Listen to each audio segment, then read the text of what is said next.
Got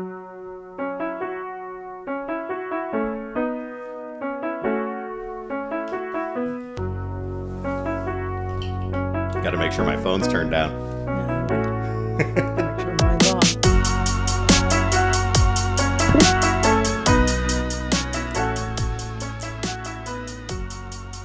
Okay, this is Real Estate for Real with Eric Pedigo, and I am being joined today by Julie Davis. Hello, Eric. Julie, how are you? I'm good. I'm great. I'm so glad you agreed to come on here. You were one of the first people I asked to do this. Well, I'm honored by that. Well, I think, so I've been doing this like 11 years, and I think you and I have only done one deal together, which is crazy to me. Well, there's a lot of us. There are. Yeah. Yeah, there really are. It's anytime I come across somebody in the business that I know does well and does a lot of transactions, and I've only worked with them once or never at all. I'm kind of like, how has that happened? How have our paths not officially crossed yet? But I really, really wanted to get you on, and so I asked you a few weeks ago, and I know you're busy, and we're all busy, so I appreciate you making time to do this. Oh, no, I'm so excited to be here, actually. That's cool. That makes me happy. So you told me right before we went on, you have listened to a few of these before. I have, yes. Okay, that's cool. I like people to know kind of what to expect. And so I like to give everybody a chance to tell their story to whatever extent they want to and they're comfortable with. And then just kind of branch off from there, a little free-flowing conversation about the business today, right? How the business was, how it's changed, and anything like that. So I guess for starters, without giving away anything you don't want to, how did you first get into this? Well, actually, I've been doing this for such a long time. My story's longer than some others you might have had on. That's fine. We've got time. Yeah. First of all, I have to say, my first love in life has always been teaching. And so I've always sort of been involved in that somehow. My college degree is in education. Okay. And so I taught school for a year after I graduated from college and discovered very quickly at the beginning of the second year that, oh my, I've done this already. I don't really want to do this again.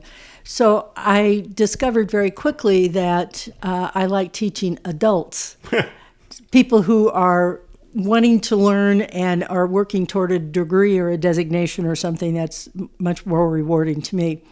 So at that time, my husband got transferred to Chicago, and I went to a headhunter and ended up working for a developer on the Gold Coast of Chicago in the Lincoln Park Zoo area. Wow.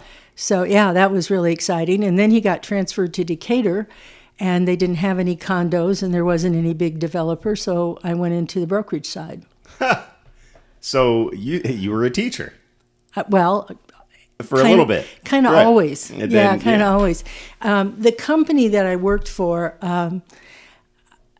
I was at that time, in those days, you never went into real estate out of college.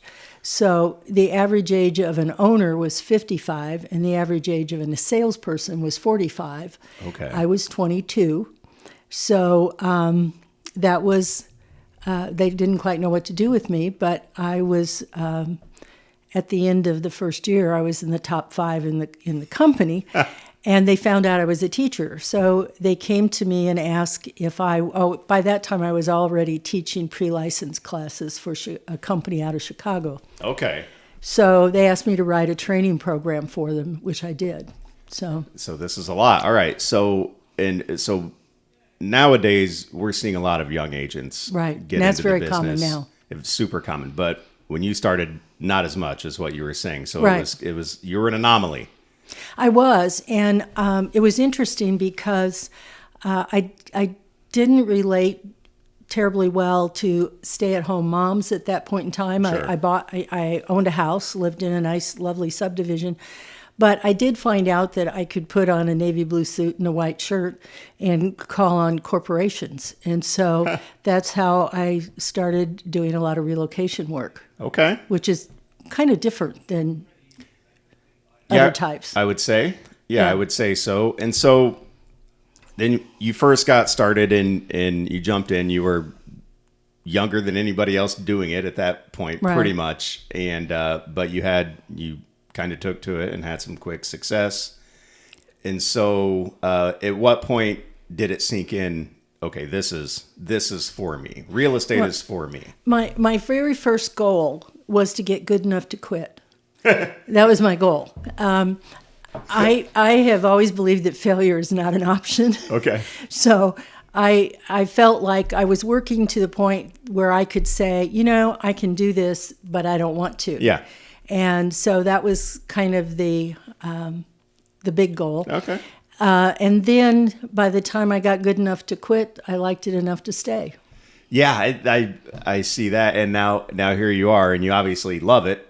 Yeah. Because, I love it. Yeah, because you've been at this a long time, more experience than anybody that I know, and so that's one of the reasons I wanted to have you on, because I've always been super curious. I've heard Mike Buscher talk about when he first started, and you trained Mike Buscher. I did. So, and we might get into that a little bit, but he's like, oh, it was like a 1-page contract. And Oh, yeah. and just how the evolution. When I started, you had to have carbon paper between your contracts. Okay. And of course, you always wrote one with at least one piece of carbon paper the wrong way, and so you had to do it multiple times. But yeah, it was kind of hard. Very early on, I will always remember this. I had 2 transferees I was working with at the same time. I treated them both exactly the same, and I lost both of them. Oh. And I said to one of them, why did I lose you? Just help me get better. And they said, well, Julie, you were just too assertive. You were too aggressive. You were just out there pushing us too hard. Wow. Okay. And I said to the other one the same question, and they said, well, you were too laid back, and we just didn't think you were that interested in selling us something.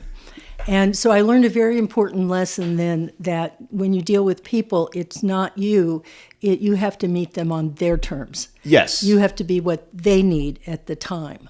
Yeah, and that's part of, I think, what we do is managing personalities. Mm-hmm. And what they expect from us differs greatly. Exactly. Exactly. And it's not that you're not who you are. You have to be who you are. Right. You have to be authentic all the time. But people in our business need us to speed up and slow down based on what's happening in their world. And you can't take the attitude of, well, here I am, take me or leave me. That's not the right attitude. No. You have to it adapt. doesn't work. Exactly. Absolutely. Absolutely. And so, curious then, do you remember the first residential sale you ever did? I actually don't, but I do remember the first year I was in the business, the average sales price jumped from $25,000 to $30,000. And the agents in the office were all sitting around thinking, we need to get out of the business. Who's going to buy houses at this price? That's crazy to think about. So then when you see what's happening now. Yeah. With, I don't even know what average sales price is just in our area, but I think nationwide it's somewhere in the 300s. Yeah, in Springfield it's 230. It's 230. Well, in the county, which is really good. We're still one of the most affordable places in the country to live. But $200,000 more than what you told about that year, and how people were like, "Ooh, that's way too high." So, I guess, do you ever like stop and kind of reflect on, wow, how crazy is it that we've gone from that to this in the span of your career? Yeah, I've seen a lot of amazing changes, and one of the things that I think is really interesting is people don't adapt to change well in general. I've had that psychological business testing that you get if you're looking for a job 3 times, and all 3 of them said the same thing. One is that I like change so much, I will make it happen if it's not happening. And the other thing is they all said I should never be in sales because I have no killer instinct. Oh, that's funny. Yeah. So stunning accuracy then with those tests. The truth of the matter is, it's probably fairly accurate because I've never thought I was in sales. I think I'm in the people business. Okay. I'm in the business of helping people transition through a stressful and often difficult period in their life. I agree with that 100%. And I talked, when I had Kaithke on last week, we talked about being in sales. And I remember early in my career at one of our meetings saying, well, I'm not a salesman. And Mike Buscher said, well, yes, you are. But I've never felt like that. I've never felt I was there to, I was never there to sell you anything. No. The only thing I feel every time I feel like I'm actually selling is when I'm helping recruit someone to the area, and I feel like I'm selling the lifestyle that we enjoy here. And really that's more showing or showcasing what we have. Yeah, but exactly. Even with that though, you're highlighting the benefits and the good things about an area. You're not, to me, I don't know. There's almost like an inherent like a deception with a salesperson. Like you're just trying to get somebody to agree to buy something, so you'll say whatever it takes. Well, and I've never felt like I've never felt like I've done that. It never felt like that's my job. I don't, so in my career, I've trained over 1,000 agents. Really? Yeah, and I know it's mind blowing. Right. But we all have the same license, but if I can generalize, which is always dangerous. If I can generalize, I see agents who are what I call the stereotypical, what you see on TV. TV does not help us. It makes them seem like they're high pressure, yes, classic agent, selling agent. Then you have the easygoing nice guy who everybody loves and he will not hurt anyone. And then you have the one in the middle, that's what I call the relationship type of salesperson. And I think that I'm the middle guy. Now, right. You can be highly successful in all three categories. You and I know people in all three categories that are very successful. I was, when you were saying them, I was matching them. Yeah, to you can people match I know. people you know. Exactly. But so it's not a matter of what is best. It's a matter of understanding who you are. Yes. And I believe that in every transaction, you have to earn their trust. And then there is a magic moment somewhere where you have to be willing to put on the mantle of leadership and lead. I want to go back to something you said, because you brought up like TV. Oh, yeah. And it's one of the reasons, the reason I named this show Real Estate for Real.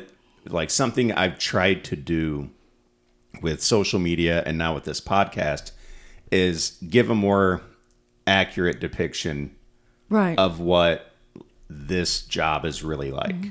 Because when you see it on TV, like you said, it's these high pressure, these multi-million-dollar situations, it's so not like anything I don't want to say your average agent, but your normal agent experiences on a day-to-day basis. Mm-hmm. It's not what you see on TV. Well, you also have to realize our reputation is everything. And that really matters, particularly in a community the size of Springfield. Yeah.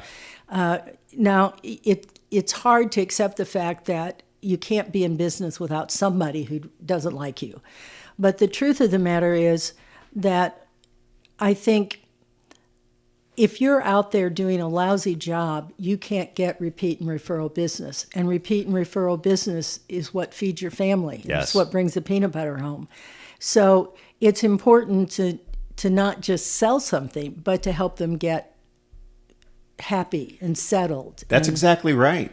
I have people thank me all the time for not letting them buy a house, and not letting. Right. It wasn't my decision, but for pointing out the flaws of a potential house that mm-hmm. maybe they didn't see. There's no such thing as the perfect house. No. So you have to know, you have to be willing to share, here's all the real pluses and here's the minuses, yeah. So that you understand clearly what you're getting. Yeah. And then I've never wanted to ever push anybody towards a closing table. That to me, for one, I care about people and I want what's best for mm-hmm. my clients. In the long run, I always ask them, what's your 5-year plan? What's your 10-year plan? Is this your forever home? That makes a difference in how we approach this. Exactly. And and that has brought me business back, because I have people say, well, I felt like you actually genuinely cared about right. my family. And, you have our best interests. You pushed me towards a house at a lower price point because you felt that was better for us. And Exactly. It's not about the price. Yeah. It really doesn't make a difference. I had a home inspector about 3 years ago totally blow up 2 sales for me. It cost about $20,000 out of my pocket. Ooh. And I ran into him at the Christmas party, and he apologized.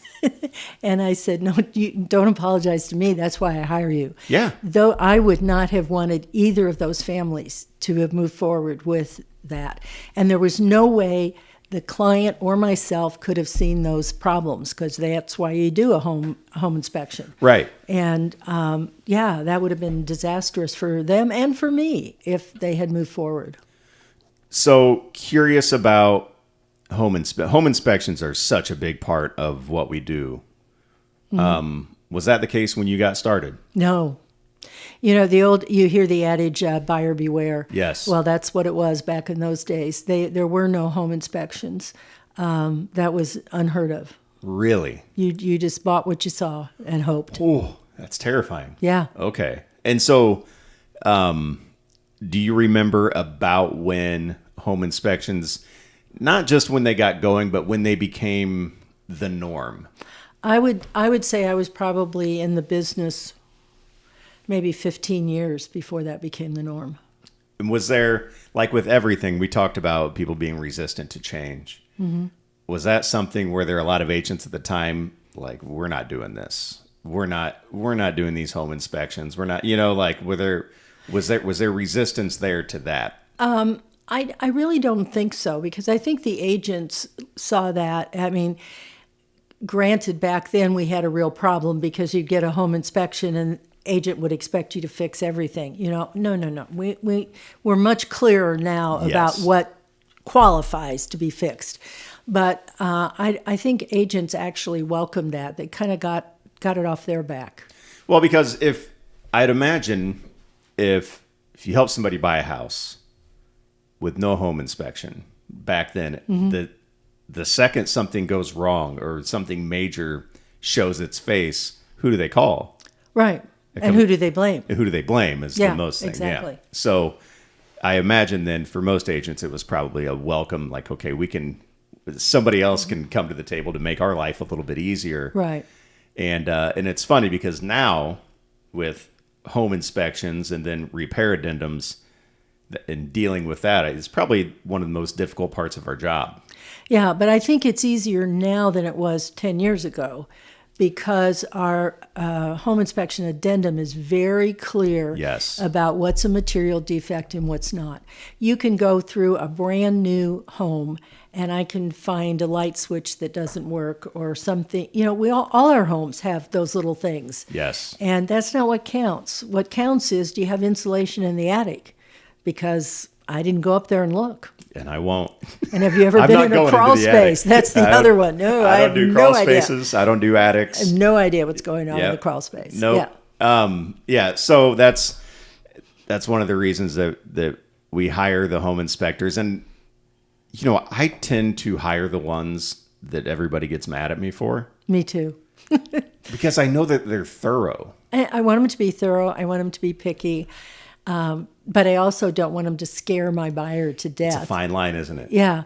There was one guy who, if he found any minor thing, he couldn't wait to tell the buyer, and he went into great detail about all kinds of things that could happen and how to fix it. And I'm like, whoa, this is just a plug. It's not, right. Right. We've got reverse polarization someplace. We can fix that. Yeah, it's okay. Your house isn't going to explode because of that. No. There's a lot of in these inspection reports, like sky is falling a lot, but I would rather, and I tell people this all the time, I would rather have an inspector make it seem like it's the end of the world and let me talk my buyers through that than miss something. Exactly. 100 times out of 100. Yeah, I would much rather smooth that part out on the back end and just know everything that's going on. And I'll get texts like, "Oh, this is who you're sending over to my listing." Yeah, buckle up. We're going to go through it, but I got to look out for my buyers. That's important. That's important. Okay, so let's talk about when the internet came into play. Oh, that was great. Yeah? Yeah. Well, first of all, we had the books, and you got sheets. See, I've heard about the books. Yeah, you got sheets, loose sheets every day. So you would tear out what had expired or what, and put in the new sheets every day. And then the internet hit. It was interesting because I remember Mike Buscher and I were sitting in a bar in Atlanta at one of the national meetings when all of a sudden the National Association said, "Okay, we're gonna put every one of your listings on the internet for $2 a listing." Okay. And it's interesting. Bill Gates heard about it, and he flew in from Seattle, threw a big meeting with the biggest brokers in the area, and said, "I will put all of your listings on for free." And boy, was that an interesting meeting. I bet. Yeah. But Bill Gates saw that people are interested in houses, and putting houses out on the internet was going to attract advertisers, attract other businesses. He saw it as a huge opportunity. And, Mike and I just sat there and went, wow, this is so weird to be here, Yeah. I mean, I can't imagine my whole career, you could always go online and find houses. I have friends with 1-year-olds who have iPads. Yeah. They're playing games. They're not potty trained yet. Yeah. Yeah. It's a whole different thing. But that's some pretty good foresight by Bill Gates, because there are people look at houses on the internet that have no interest in really buying. They just like looking at houses. Every day they'll just pop on Zillow and start, dreaming that one day I'll, and it's, but wow, what a huge game changer that must have been. But that comes back to the change thing, because there were so many brokers up in arms saying, well, if you put it out on the internet, they don't need us, and blah, blah, blah.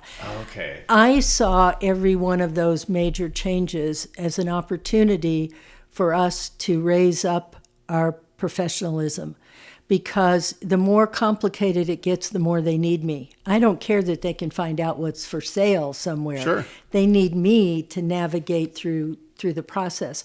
I think every agent who comes into the business has to say to themselves, what kind of agent do I want to be? Am I doing this part-time? Do I want to be the used car salesman? Oh, probably shouldn't say that. I wanted to be the trusted advisor. I've always wanted that. And so I want to be like their banker and their stockbroker and their attorney. I want to be a trusted advisor, and you have to earn that. Yes. And you earn it one client at a time. And I'm glad that you said that, because I feel like, well, for one, I feel the exact same way about it. I feel like, even since I've been in the business, the contracts have gotten longer. Mm-hmm. There's more rules. There's more rules. More things are changing and evolving. Sure, the consumer has more access. They have more of an ability to educate themselves on prior sales and value, and they can do virtual tours, and they can do everything but go walk through the house themselves all on their own. It seems like, they think. Right. And that's the perception, I think, that's out there, because it's funny, you said when the internet started, people said, well, they're not going to need us now. Well, now that these other changes have happened, and and the internet has gotten more thorough, there's still out there a sentiment that, well, we don't even need real estate agents anymore. But then when people go through the process with a good real estate agent, they say, well, I don't know how I would have done this without you, and that's the experience that we can bring, and the knowledge and knowing what to look for. And it's just, I had a client tell me one time, he bought his first house. He was a doctor, and he said to me, you don't know that you need a good real estate agent until you need a good real estate agent. And then if you're with the wrong person, you're in trouble. Yes. And I've thought of that many times, because he was right. There's 1,000,001 things that can go wrong between starting to write the contract and getting to that closing. And the who you're working with makes a big difference. Yeah. Yeah, absolutely. A huge difference. And unfortunately for some people, they find out too late, because you might mesh on a personality standpoint with the person you're working with. But then once you get into the meat of the situation, and then there's all the paperwork that happens. I always tell people, we don't earn our money by putting your house on the internet with pretty pictures and a little paragraph. Right. We don't earn our money by unlocking a door and turning on a light switch. We earn our money with everything that happens after that. Right. Once the contracts go into place, once the deadlines are there, and everything needs to be done and put into place to make sure that both sides are protected and being treated fairly, and we get to the closing table. Yeah. That's where we earn our money.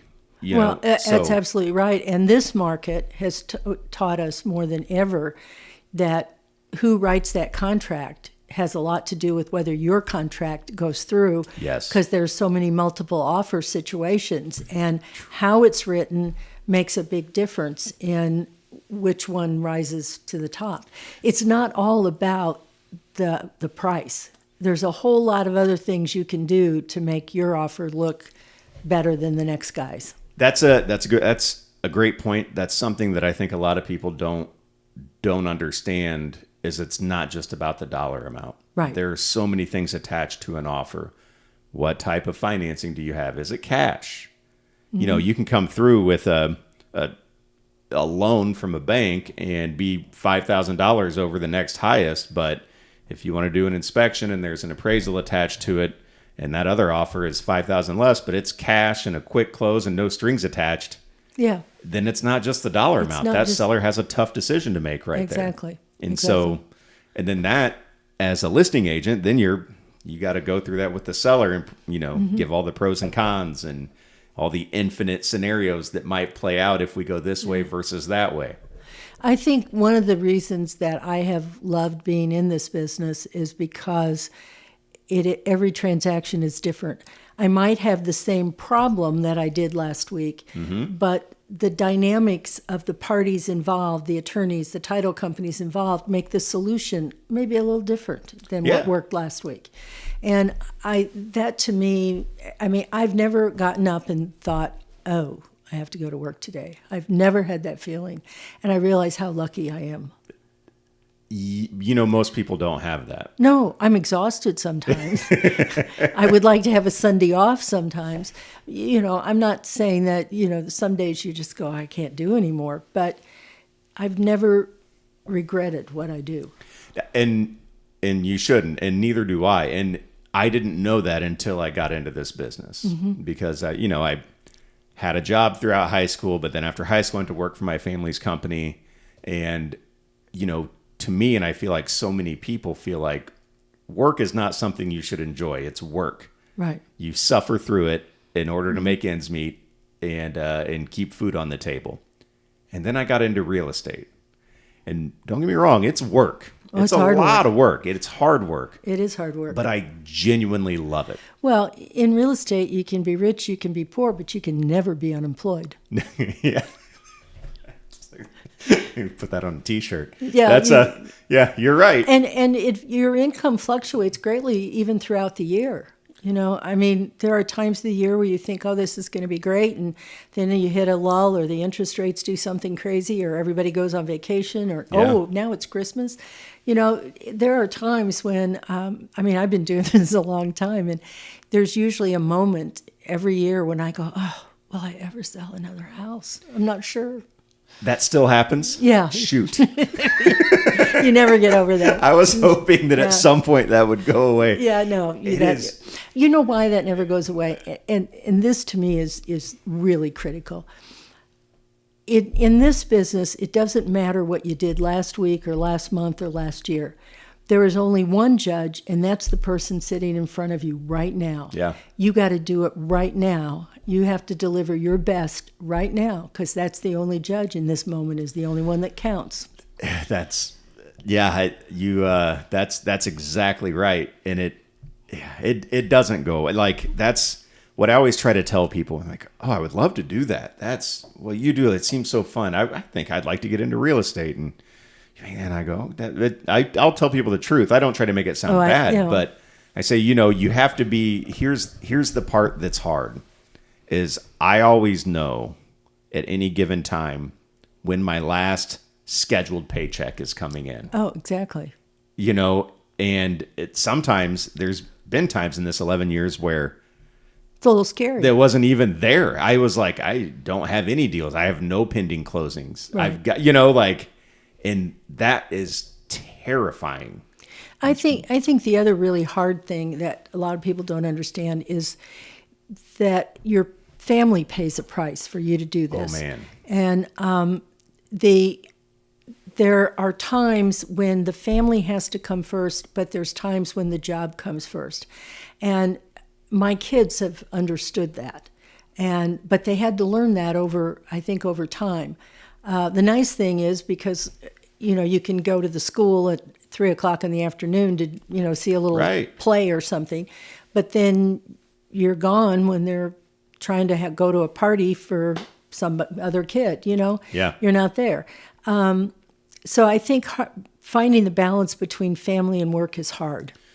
It is. Yeah, it really is. It's been, when I got into the business, all my kids were pretty young. Mm-hmm. They were all under 10. My youngest now, I think, was maybe 5 years old. And so that part was tricky because, especially at the beginning, I mean, I'm grinding. I'm trying, Right. I'm devoting every waking second to building this into a good business that, and to them, I know it's hard because, I was not present a lot, Right. for certain things, but for me, I'm doing it for them. Yeah. Right. But it's hard for a young person to understand that. Now as they've all gotten older, they're totally I think good little kids are about the quantity of time. Sure. Older kids are about the quality of the time. Yeah. Yeah. And that when that bridge happens, it gets a little easier. But I always made sure, field trips, needed a chaperone, this guy. And a lot of I don't have to call my boss to ask and a lot off. of dads couldn't do that. Right. Yeah. So there Right. are pluses too. Right. But no, the sacrifice of the family and our spouses in real estate. I'm trying to remember who I was talking, maybe Josh Cruz, about how I feel like my wife knows just as much about this business as a lot of people who are licensed agents, just because we, more than almost anybody, take our work home with us. Oh, absolutely. A lot of it's happening while you're at home. Right. So, yeah. And I'll be talking about a deal and I'll say, and then and then this agent, they tried to do this. She'll be like, well, they can't do that. It says in the contract they can't do it. I'm like, exactly. So, but that speaks to it where most people clock out 5:00, go home, family time. Right. I mean, a lot of times we're clocking in at 5:00 because that's when our clients get off work. Right. And that's exactly. time to go show houses. So, showing houses. Now, when I remember the first house I bought, it was in the early 2000s, 2002, 2003, something like that. And when I went looking at houses, my realtor drove me around. Yes. So that doesn't happen as much now. You're not driving people around, are you? Oh, that's interesting because COVID kind of screwed us up a little bit, I think. But when I deal with people from out of town, obviously they're with me, and that's really important to me because as I go from house to house, that's when I'm educating them on termites and radon, and you're feeding them information so that they're going to be prepared, down the road. So that's really important. Local people, I generally meet them at the house. Sure. Because you're coming from a different direction or whatever. But I think when you're dealing with somebody who's totally new to the area, the closer you can keep them to you, the better.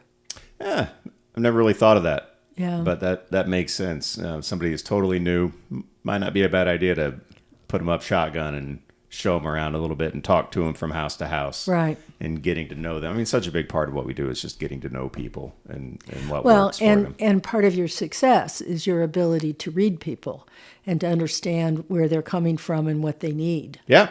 Yeah, it's a big part of it. What do you think? I've asked this question to a few different people. Listing agents versus buyer's agents. Is one more important? Is one more important than the other, do you think?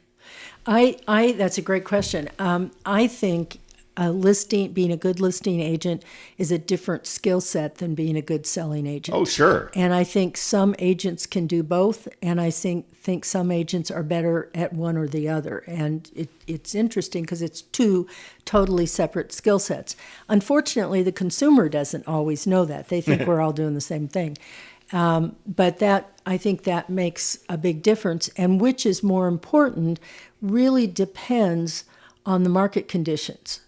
Right now, we're short on listings, so you think that's really critical.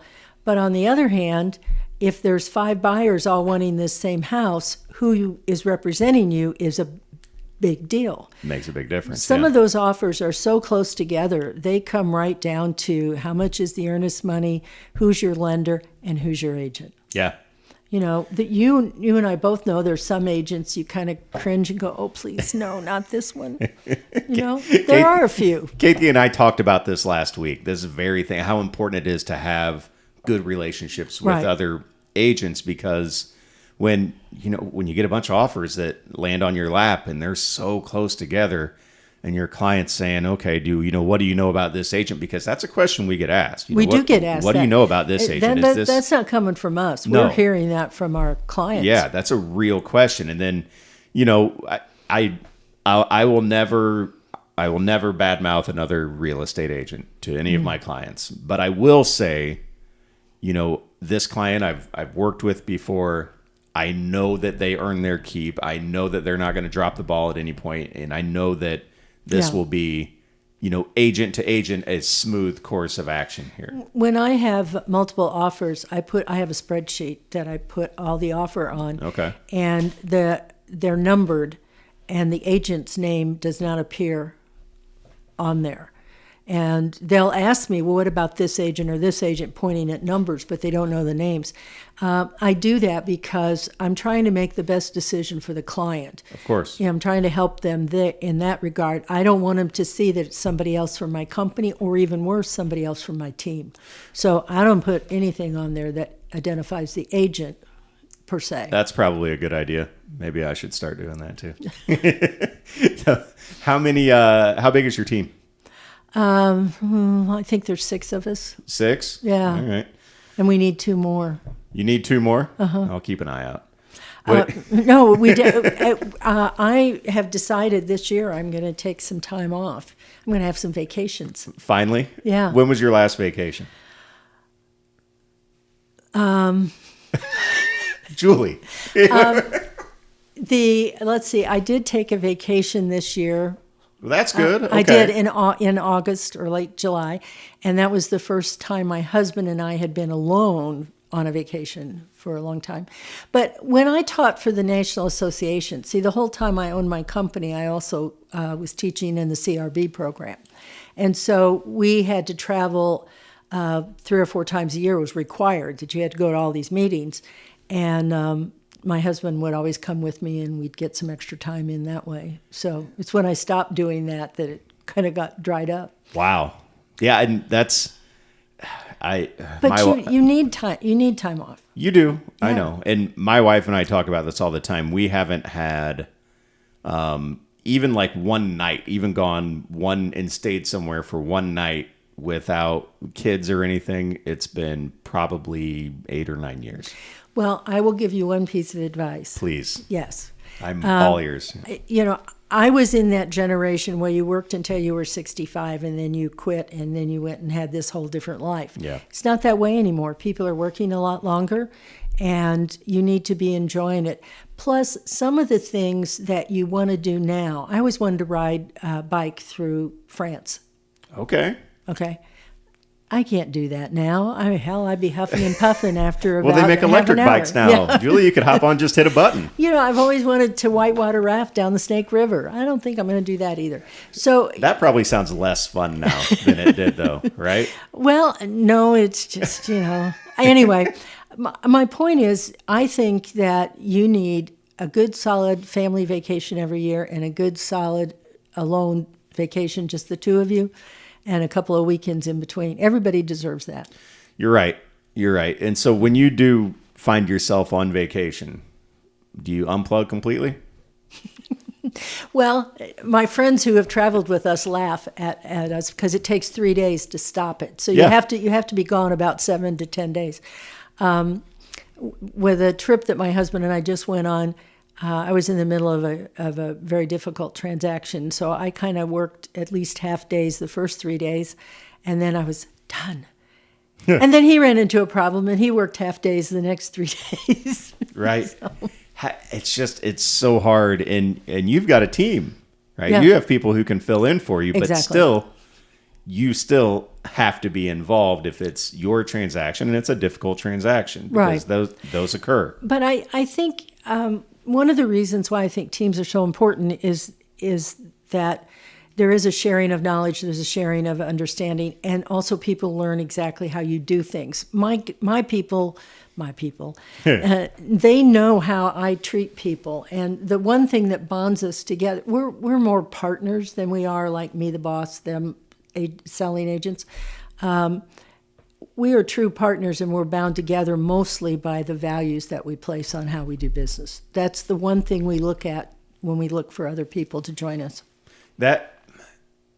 My holdup for starting a team has always been I'm one of these weird, like control people, and I'm worried to send anybody out there to do anything with my name on it that I'm not all the way, that I'm not. And so I know that, okay, if I bring some people on and I get some newer agents and I train them how to do the job the way I would, then I'm sure it would be fine. But that's such a hard thing because I don't have a team. I've been a solo act my whole career. And that's always been the scariest part for me is having people out there representing me without me doing it myself. Well, I understand that, but even when you're solo, I have always believed that we owe it to each other to help. Like if you're leaving and you say, "Hey, Julie, would you help me with this client?" Well, I would do that, and then you go, "Okay, well, I'll give you 10% or whatever." No, give me nothing, because you know what? If you owe me time, that's the most valuable thing in the world to me. That's good. So I'm going on a cruise in March, Julie. I'll let you know. Give me a call. I mean, we do that for people who aren't even on our team. Yeah.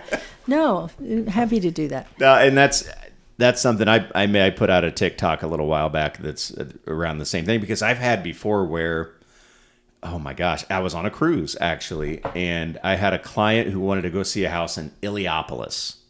And I called the listing agent, and they weren't from our company, but I don't even remember who it was, but I think they lived over near there. Right. And I said, "Hey, listen, I'm literally in the middle of the Atlantic Ocean right now, but I have a client who wants to see your house in Illiopolis.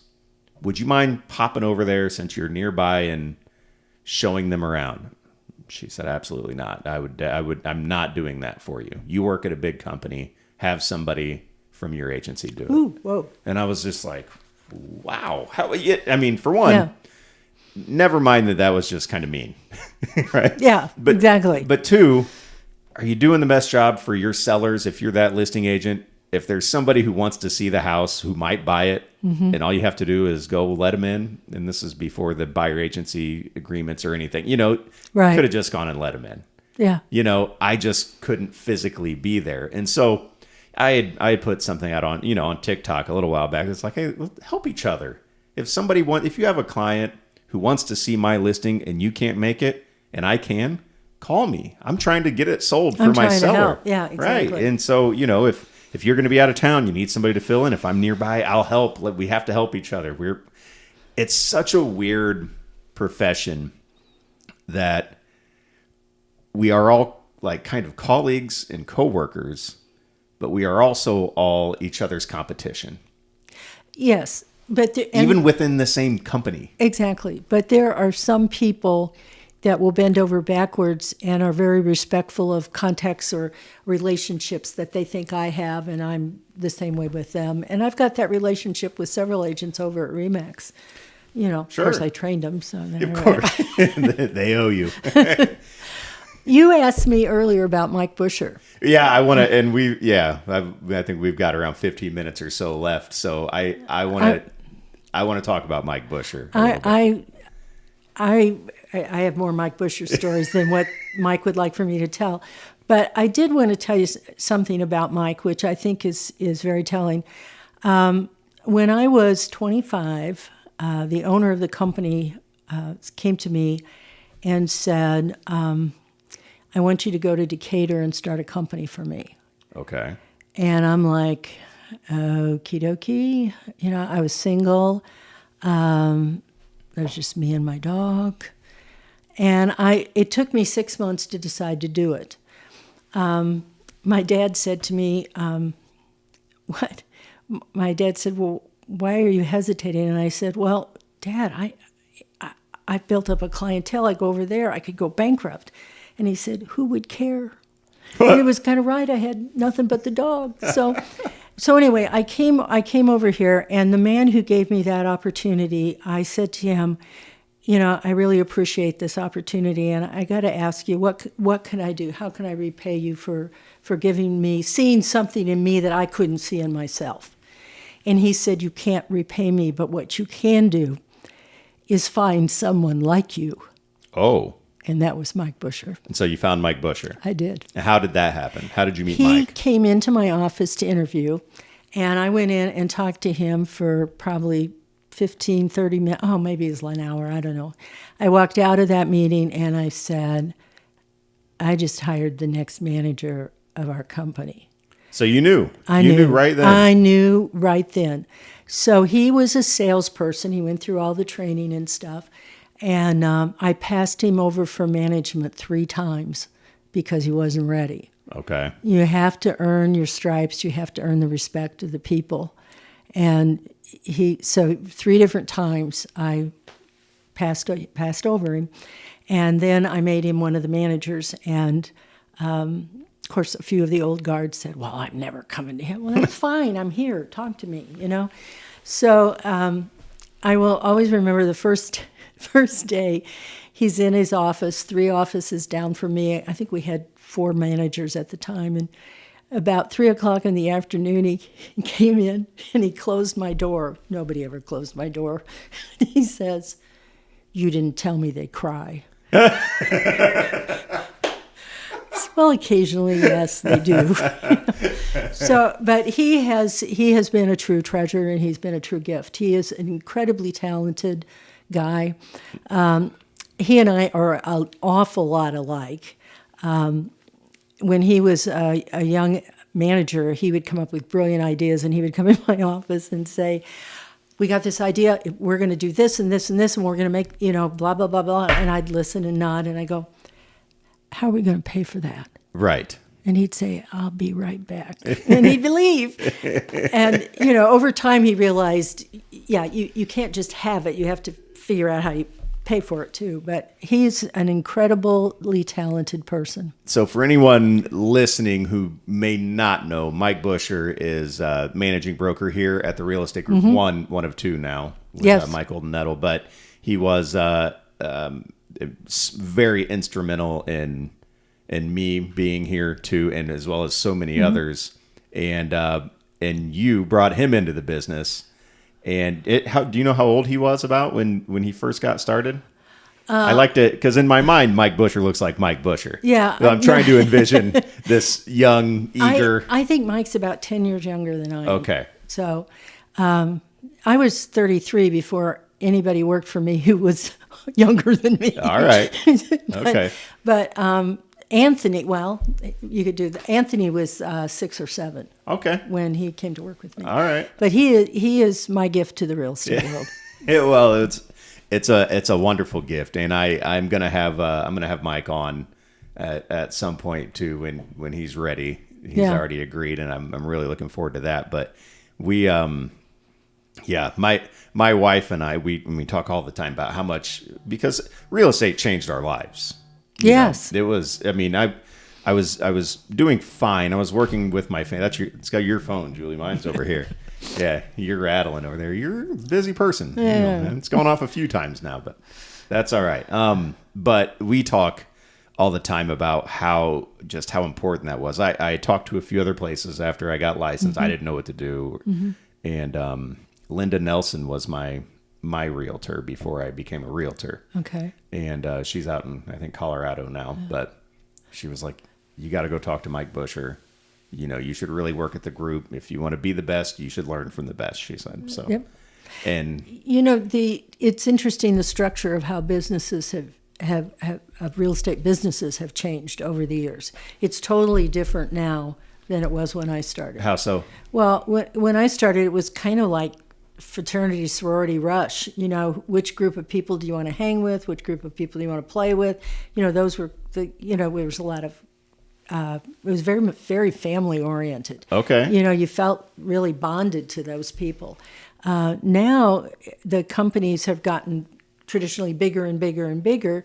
A lot of people don't know each other, and unless you have a transaction, you don't get that closeness. Yeah. I think the group's trying to do things to get people to know each other better, Yes. and I think that's a good thing. I agree. And that's one of the, you asked me before we went on, and I've been asked this by, a few different people, is why are we doing, who's my demographic? Who's my target? Why am I doing this podcast? And that's one of the things that I've like, that's become of it that I really enjoy is, for one, me getting just an hour to talk with another real estate agent that I know, but I don't know Right. necessarily. And then also, a lot of agents are listening to this and giving great feedback. And so, And they're getting to know the people you're Exactly. interviewing. Yep. They're getting to know me a little bit better. They're getting to know the person I'm talking to a little bit better. And I think you're doing a great service to all of us. Thank you. Yeah. I appreciate that. I love it. I'm having so much fun. I look forward to this every week. And it's super cool. I like the exposure we're all, I don't know. I think it's a cool thing to kind of get to know people and let everybody I think so get too. their story out there. And there's a lot of stories here to tell. Yes. And I want to get to all of them. Do you have any suggestions on somebody else I should get on here? Oh my! I hate to put you on the spot like that, but that just popped into my head before we got on. I said, I should ask some people. Jane Hay would be very interesting to talk to. Oh, Jane doesn't like me. I'm just kidding. I doubt that very much. But she would. I think she would certainly be somebody who would be really interesting to talk to, because she's had an amazing and interesting career. Yes. As well. Yeah, and a lot of good insight there. And I did. So a month or so ago, I called Jane and said, "Hey, Jane, at some point I'd like to grab some lunch and just kind of go over a few things with you." And she's like, "Yeah, give me 2-3 weeks." Jane's booked out pretty far, so I'll reach out to her and see if I can get her to come on in maybe February. Yeah. Maybe at Christmas she might be a little slower. I don't know. Yeah, I'll get Jane on, and that'll be fun. And I'll talk to her a little bit. So before we sign off here, because we still have a few minutes, is there something that you see?